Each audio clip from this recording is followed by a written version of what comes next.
ونر طريقي كي أراه يطيب.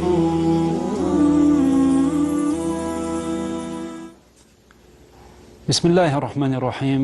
الحمد لله رب العالمين وصلى الله وسلم على نبينا محمد وعلى آله وصحابته ومن تبعهم بإحسان إلى يوم الدين أما بعد فالسلام عليكم ورحمة الله وبركاته. Attester les deux attestations de foi, Ashhadu an la ilaha illallah wa ashhadu anna Muhammadan abduhu wa rasuluh, est la première obligation qui incombe à l'être humain. C'est aussi la première chose à laquelle nous devons appeler les non-musulmans. Dans ce cours, nous allons parler de la deuxième attestation, l'attestation que Mohammed est le messager d'Allah, sallallahu alayhi wa sallam. Et pour commencer, nous allons rappeler une chose qui peut paraître évidente pour beaucoup d'entre nous, et qui l'est, alhamdulillah, mais il y a pourtant des gens qui essayent de mettre des ambiguïtés sur ce sujet, bien que ce soit un des fondements de notre religion. À savoir le fait qu'il est obligatoire pour chaque homme sur cette terre de croire au message du prophète Mohammed sallallahu alayhi wa sallam et de s'y soumettre. Allah dit dans le Coran: قُلْ يَا أَيُّهَا النَّاسِ إِنِّي رَسُولُ اللَّهِ إِلَيْكُمْ جَمِيعًا الَّذِي لَهُ مُلْكُ السَّمَاوَاتِ وَالْأَرْضِ لا إله إلا هو يحيي ويميت فآمنوا بالله ورسوله النبي الأمي الذي يؤمن بالله وكلماته واتبعوه لعلكم تهتدون.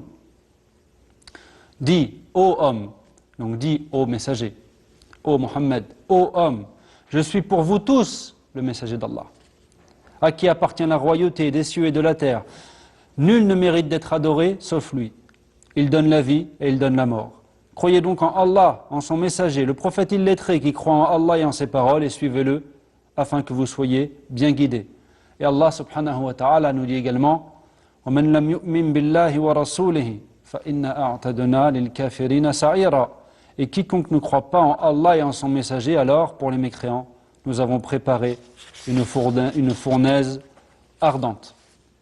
Et dans un hadith authentique également rapporté par Muslim, عن أبي هريرة رضي الله عنه أن النبي صلى الله عليه وسلم قال: والذي نفس محمد بيده لا يسمع بي أحد من هذه الأمة يهودي ولا نصراني ثم يموت ولم يؤمن بالذي أرسلت به إلا كان من أصحاب النار. Abu Huraira radiallahu anhu nous rapporte que le messager d'Allah sallallahu alayhi wa sallam a dit: par celui qui détient l'âme de Mohammed dans sa main, quiconque de cette communauté, juif ou chrétien, entend parler de moi puis meurt sans croire en ceux avec quoi j'ai été envoyé, fera partie des gens de l'enfer. Et il y a également un consensus des savants sur cette question.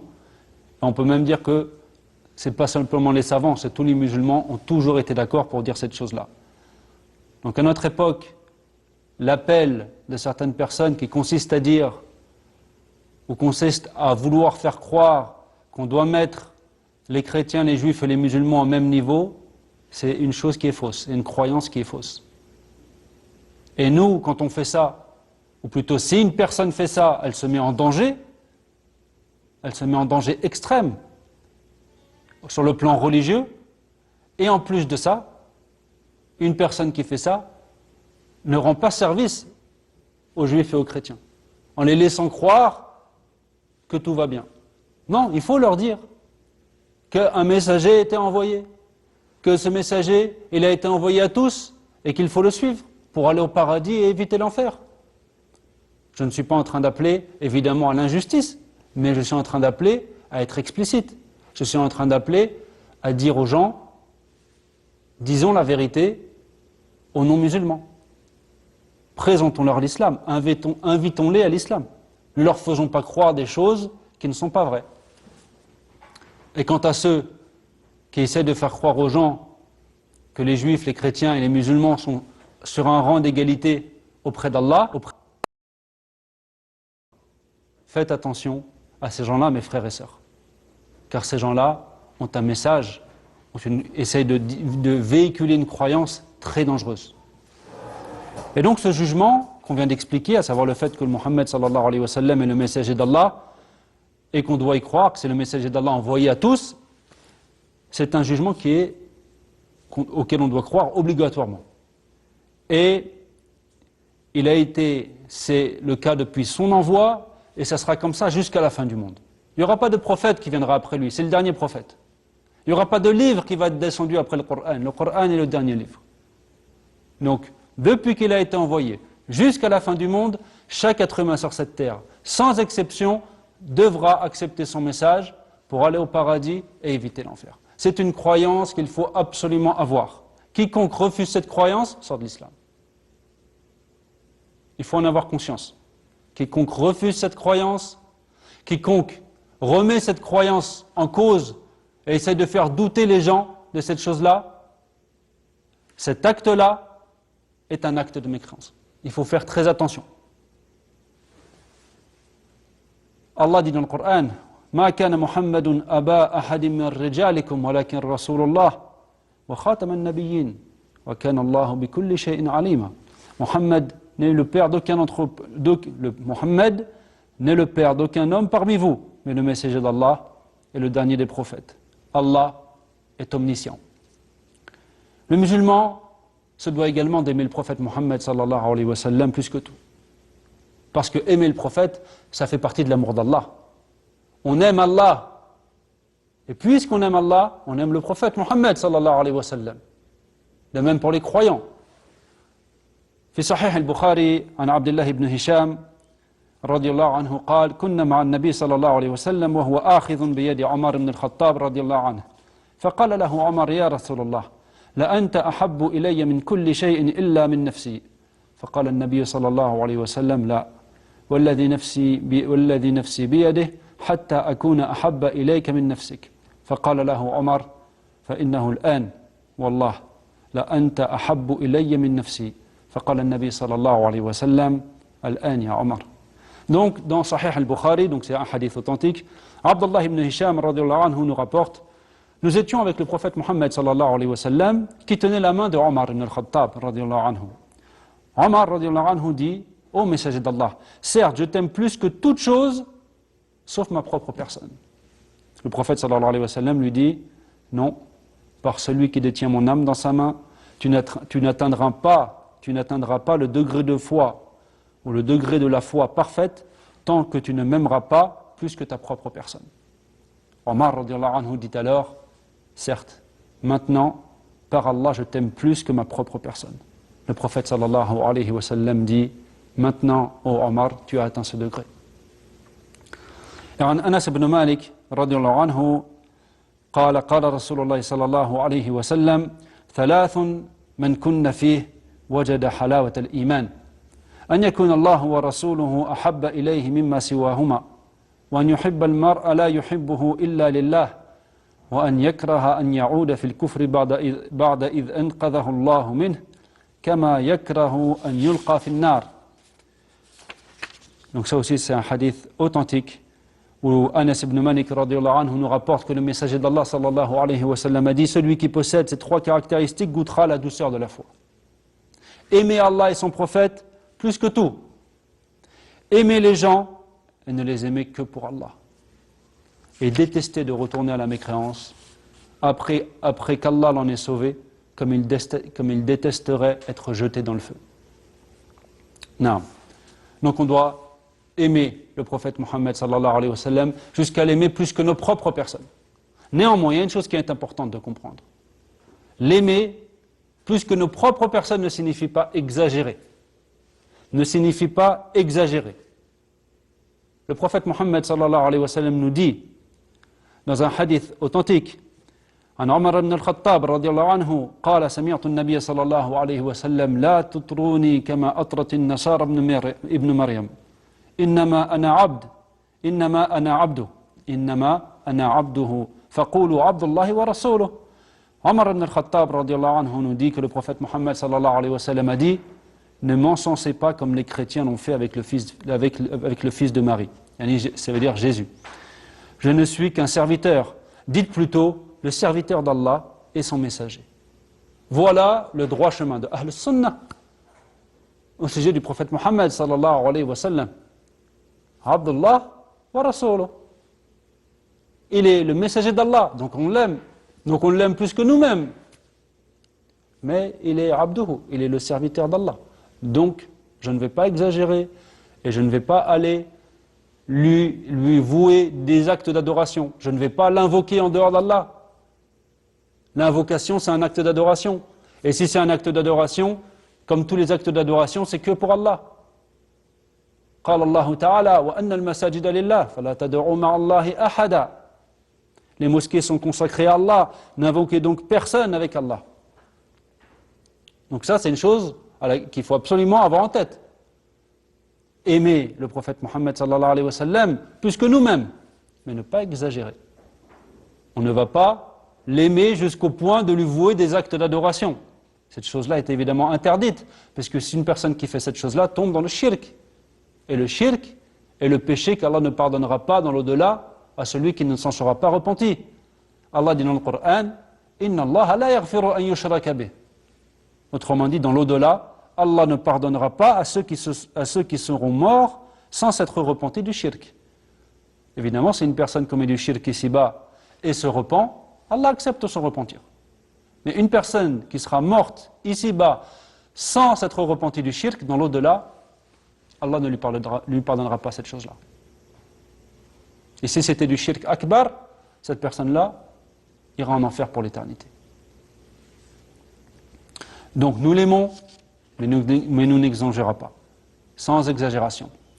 Et attester que Mohammed sallallahu alayhi wa sallam est le messager d'Allah implique évidemment plusieurs choses. La première, 4 choses en fait. 4 choses qu'on a déjà évoquées dans des cours précédents qu'on va rappeler. 4 choses. La première, croire en tous les messages qu'il nous a transmis. Si on croit qu'il est le messager d'Allah, il faut absolument croire en tous les messages qu'il nous a transmis. On ne peut pas dire « je crois en ça et je refuse de croire en ça ». Non, on croit en tout. Allah dit dans le Coran « وَمَا يَنْتِقُ عَنِ الْهَوَى إِنْ هُوَ إِلَّا وَحْيٌ يُوحَى » Et il ne prononce rien sous l'effet de la passion, ce n'est qu'une révélation qui lui est faite de la part d'Allah. C'est-à-dire que le Coran et la Sunna qu'il nous transmet ne sont qu'une révélation qui lui est faite de la part d'Allah. Si on croit qu'il est le messager d'Allah, qu'est-ce qu'il faut faire également? Il faut lui obéir et il ne faut pas lui désobéir. Allah subhanahu wa ta'ala dit وَأَطِيعُوا اللَّهَ وَالرَّسُولَ لَعَلَّكُمْ تُرْحَمُونَ. Et obéissez à Allah et au messager afin qu'il vous soit fait miséricorde. Et Allah subhanahu wa ta'ala nous dit également وَمَا أَتَاكُمُ الرَّسُولُ فَخُذُوهُ وَمَا نَهَاكُمْ عَنْهُ فَانْتَهُوا وَاتَّقُوا اللَّهَ إِنَّ اللَّهَ شَدِيدُ الْعِقَابِ. Prenez ce que le messager vous donne et ce qu'il vous interdit, abstenez-vous-en. Ibn Kathir, rahimahullah, a expliqué ce verset en disant مَهْمَا أَمَرَكُمْ بِهِ فَفْعَلُوهُ وَمَهْمَا نَهَاكُمْ عَنْهُ فَاجْتَنِبُوهُ فَإِنَّهُ إِنَّمَا يَأْمُرُ بِخَيْرٍ وَإِنَّمَا يَنْهَى عَنْ شَرٍ. Quelle que soit la chose qu'il vous ordonne, faites-la. Et quelle que soit la chose qu'il vous interdit, éloignez-vous-en. Car il n'ordonne que le bien et n'interdit que le mal. Naam. Et suivre, ou plutôt attester que Mohammed sallallahu alayhi wa sallam est le messager d'Allah, implique également le fait d'adorer Allah comme lui. Il faut adorer Allah conformément à sa tradition. Il faut croire en ses messages, il faut lui obéir et ne pas lui désobéir, et il faut adorer Allah comme lui. Le prophète Mohammed sallallahu alayhi wa sallam nous dit dans un hadith rapporté par al-Bukhari wa Muslim an Aisha radiyallahu anha قالت قال رسول الله صلى الله عليه وسلم من أحدث في أمرنا هذا ما ليس منه فهو رد. Quiconque ajoute à notre affaire, c'est-à-dire à notre religion, ce qui n'en fait pas partie, verra son ajout rejeté. وفي صحيح مسلم عن عائشة رضي الله عنها أن رسول الله صلى الله عليه وسلم قال من عمل عملا ليس عليه أمرنا فهو رد. Quiconque accomplit un acte ne faisant pas partie de notre religion, son acte est rejeté. Et puisqu'on a parlé du fait de croire en toutes les choses qu'il nous a transmises, et je voudrais aussi mettre l'accent sur quelque chose, sur un mouvement aujourd'hui, des gens qui voudraient faire la différence entre les hadiths qui sont jugés authentiques par les savants, et qui voudraient mettre le doute dans le cœur des gens. Sachez, mes chers frères et sœurs, que les savants du hadith, Allah a créé des gens, leur a enseigné la science du hadith, et par ces gens, Allah a protégé la sunna. Aujourd'hui, on sait avec certitude qu'est-ce qui est authentique, qu'est-ce qui est vraiment authentique, donc attribué au prophète Mohammed sallallahu alayhi wa sallam. Qu'est-ce qu'il a vraiment dit? Qu'est-ce qu'il a vraiment fait? Quelles étaient réellement ses descriptions? Et les choses qui ne sont pas authentiques. Les choses qui sont éventuellement peut-être même inventées. Et ces hadiths-là, qui sont authentiques, il faut y croire. Quand vous entendez un hadith qui a été rapporté dans le Bukhari, on vous dit rapporté par le Bukhari. Tout de suite, la première chose qu'il faut avoir comme réaction, c'est ok, je me soumets. C'est la parole du prophète Mohammed sallallahu alayhi wa sallam.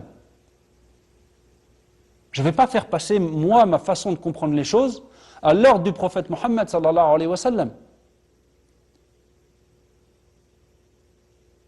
Obéir à Allah, obéir à son messager. Les hadiths authentiques, on n'a pas le choix. On ne peut pas se permettre de dire je veux prendre cela et je délaisse cela. Non. On prend le Coran et on prend la Sunna. Tout ça, c'est la révélation qui est venue de notre Seigneur et on l'accepte. Et également aussi, il faut dire que suivre correctement le messager, sallallahu alayhi wa sallam, et c'est une chose qu'on a déjà citée également, c'est un moyen d'obtenir l'amour d'Allah. Suivre le messager, sallallahu alayhi wa sallam, est un moyen d'obtenir l'amour d'Allah.